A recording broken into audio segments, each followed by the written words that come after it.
پنجاب کی آن شان بان سید علی قاسم گیلانی صاحب کے ساتھ موجود ہیں. اور سر بتائیے گا کہ آج کے بجٹ کو پہلے تو پیپلز پارٹی نے بائیکاٹ کیا, اس کے بعد منا لیا گیا, تو وہ کن بنیادوں میں منایا گیا اور بائیکاٹ کیوں کیا گیا تھا؟ اصل میں بجٹ کے لیے کے اوپر بائیکاٹ نہیں تھا.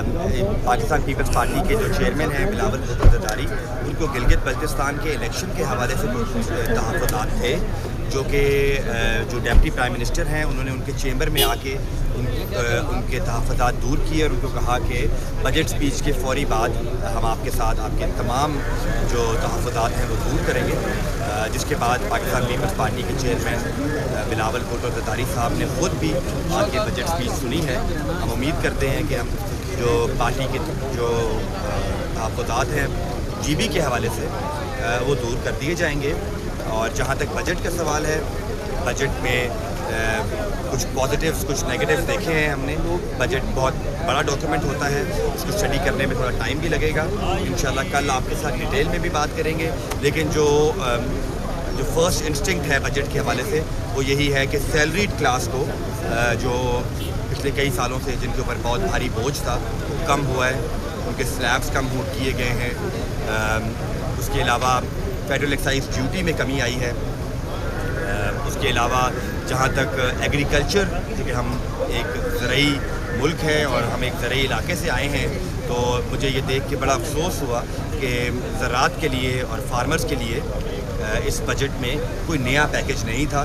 جو پرانا پیکج چلتا آ رہا ہے پرائم منسٹر صاحب کا وہ ضرور دہرایا گیا ہے, لیکن کوئی نیا پیکج کا اعلان نہیں کیا گیا. اچھا, جہاں نئے پیکج کی بات کر رہے ہیں وہاں میں تقریباً 1998 سے یہ ایک بات دیکھ رہی ہوں کہ ہر جو حکومت آتی ہے اور خاص طور پہ جو پیپلز پارٹی کا بھی اپنا وہ ہے کہ بہت سارے جیسے ملتان ہیں اسے بگ سٹی اناؤنس نہیں کیا جا رہا, اور بہت سارے ایسے جو ہیں ان کو بگ سٹی اناؤنس کرنا بہت ضروری ہے.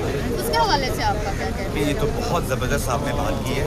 یہ جب پرائم منسٹر صاحب وزیر اعلیٰ تھے پنجاب کے, تب انہوں نے 2010 میں ملتان تشریف لائے اور انہوں نے ملتان آ کر ملتان کو بگ سٹی بنانے کا وعدہ کیا جو آج تک وفا نہیں ہو سکا. اور ہم متعدد بار اور ویری ریسنٹلی دوبارہ بھی ہم نے پرائم منسٹر صاحب سے ملاقات کر کے ان کو ریکویسٹ کی ہے کہ ملتان کو بگ سٹی کا اسٹیٹس دیا جائے تاکہ ہم وہ مراد حاصل کر سکیں جو راول پنڈی, فیصل آباد اور دیگر شہروں کو حاصل ہیں. تو یہ بہت اچھا پوائنٹ ہے. اور اس کے علاوہ ہم اسپیشل اکنامک زون کے لیے بھی کوشش کر رہے ہیں کہ ملتان کو دیا جائے, تاکہ پورے جنوبی پنجاب میں ایک بھی اسپیشل اکنامک زون موجود نہیں ہے. تو میں آپ کا بھی شکریہ ادا کرتا ہوں کہ آپ نے بڑا اچھا پوائنٹ ریز کیا ہے. انشاءاللہ تعالیٰ آپ سے کل اور پرسوں دوبارہ بجٹ کے اوپر بات کریں. انشاءاللہ. دوستوں اپنا اور اپنوں کا خیال رکھیے گا, ہمارے ساتھ رہیے گا. اللہ